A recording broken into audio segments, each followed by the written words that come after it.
Hello everyone, fans, hope you're doing well, and yet another Formula One vlog. Today from my balcony with glorified grape juice. I will let you guess in the comment why I call it glorified. Main reason why I'm not walking today is that, I just came back golfing. It's scorching hot in Montreal, so I've kind of had my fair share of walking for today.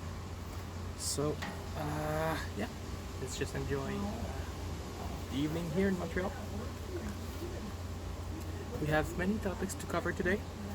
Some of them I might go over a little bit quickly, so if you find that I'm going over them quickly, don't worry. I will come back to those in another video later this week. So I suggest that you subscribe so that you don't miss any of my upcoming updates of the Formula One world. So let's start with the backfield. Multiple teams have been running their cars this week to prepare for the upcoming season starting in Austria in 2 weeks' time. Of course, they could not run their 2020 car, but some team actually did. For example, Racing Point, they ran their 2020 car during a filming day, so they had the right to do about 100 km with some special tires, so it was not like real practice, but they could get the feel for their 2020 car. Same for Ferrari, who actually ran the 2020, the F1000 around Maranello, again during a filming day, so I guess they could also make sure that everything was still working on the car, that there was no big issue. Other teams who have been running this week with their 2018 car, Renault has been going around the Red Bull Ring. Daniel Ricciardo completed 115 laps, and Esteban Ocon actually did 143 laps of the Red Bull Ring this week.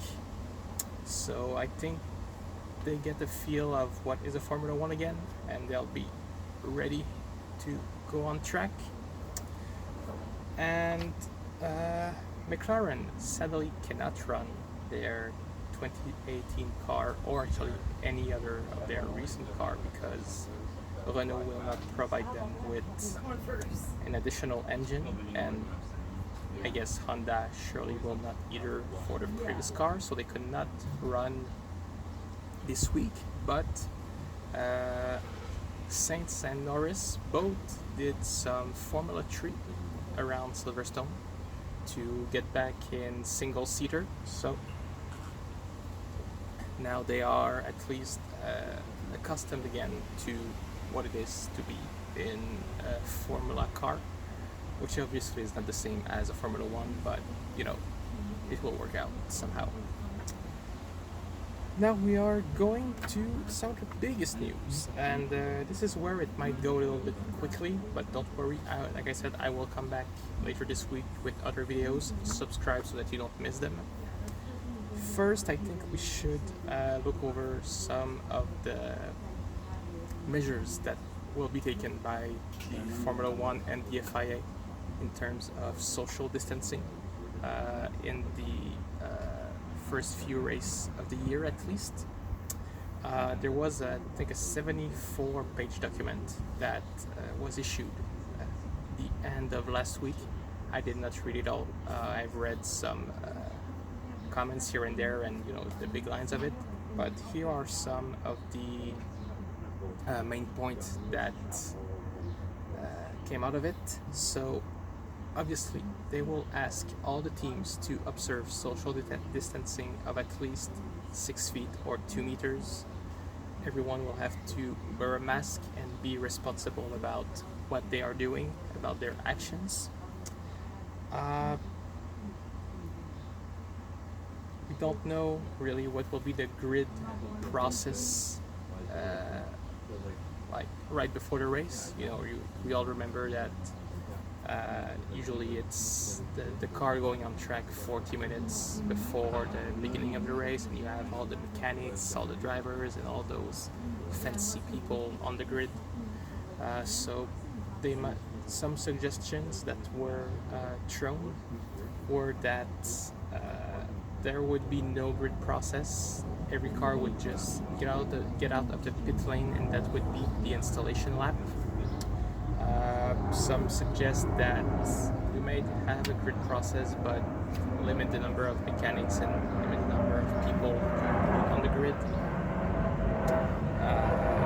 Obviously, the FIA suggests that the FIA, the FIA, everyone involved suggests that if any job can be done remotely or from the garage, like as far as possible as you can from other people, that they do it from that distance. The briefing the day of the race, nobody knows how it's going to take place. Will it be in a big room with everyone 2 meters from each other, or would it be, I don't know, on the track in the open air? There will be some testing about COVID-19 every day available on the spot for everyone. There will also be a debriefing about COVID-19 measures every day on the track. The podium, we also don't know how it's going to work. I'm guessing it's going to be a distant podium, but how would they do it? For the drivers, it's easy. You can have a larger podium, but all those dignitaries that give the trophies, what will happen? If they go too close, will they all wear masks? Will they wear gloves?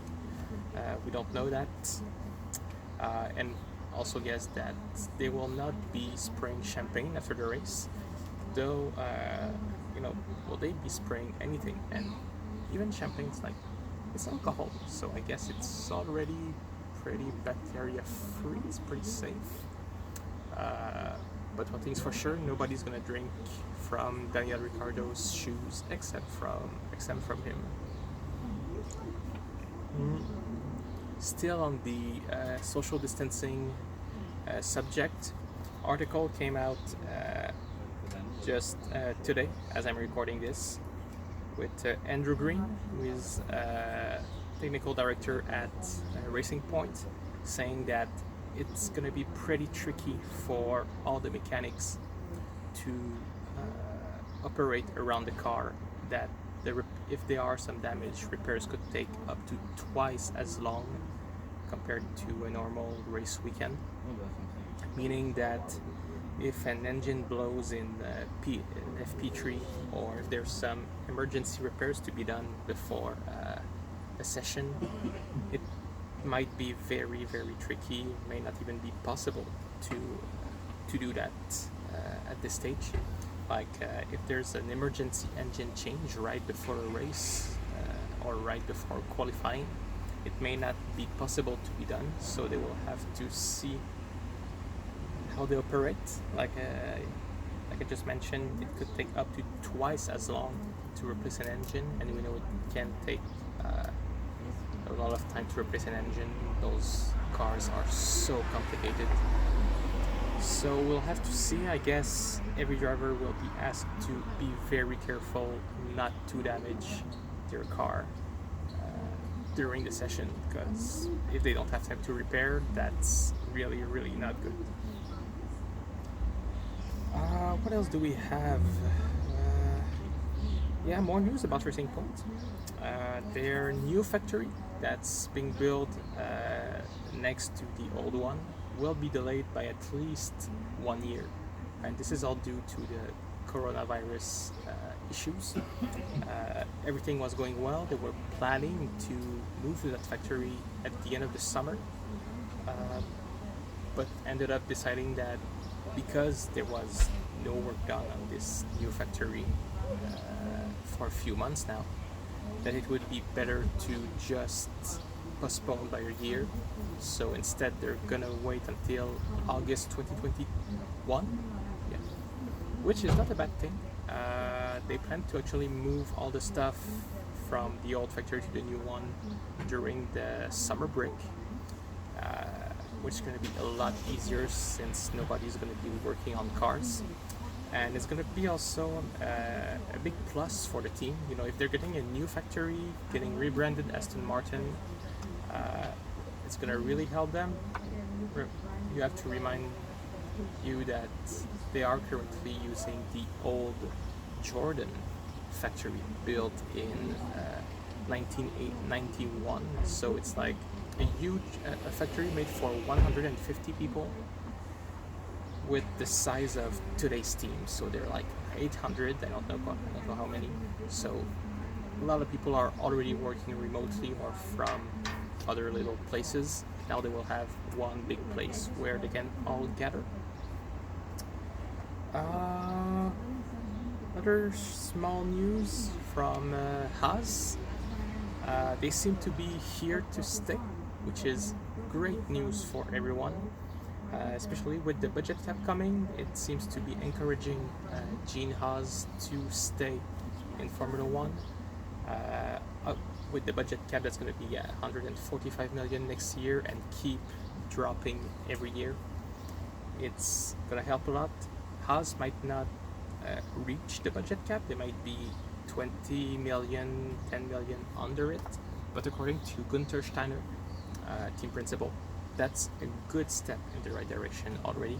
And if they can at least break even now in terms of budget and reduce the gap to the big team, thanks to this budget cap and those new rules, it will help a lot and encourage, obviously, the small teams to stay in Formula One, which is definitely what we want, and hopefully even encourage other teams to come to Formula One. Bit of a weird-ish sad news. It's more of a rumor at this point. Part of McLaren would be for sale currently. The team did not comment on that. It's still a rumor, but currently the team would be looking to get more budget for the upcoming few years to take full profit, full advantage of the budget cap. You do have to wonder, and here that's my opinion, how a team like McLaren, who probably has nearly as much money as a Ferrari, with the car they have on the road and everything and their history, why they would really need that much more money. I'm pretty sure that they are close to capping the upcoming budget cap. So it is a topic we will have to follow. We know that some of the current owners are a group that belongs in part to Michael Latifi, who's also potentially planning to buy Williams. So that would be intriguing to have that Nicolas Latifi's father owning like part of two teams. And like I said, we'll have to see. I don't think McLaren's in trouble. It's probably only to take full advantage of the upcoming budget cap. But you have to see. It would be really sad to see McLaren be sold, even partially, to someone else after all these years in Formula One.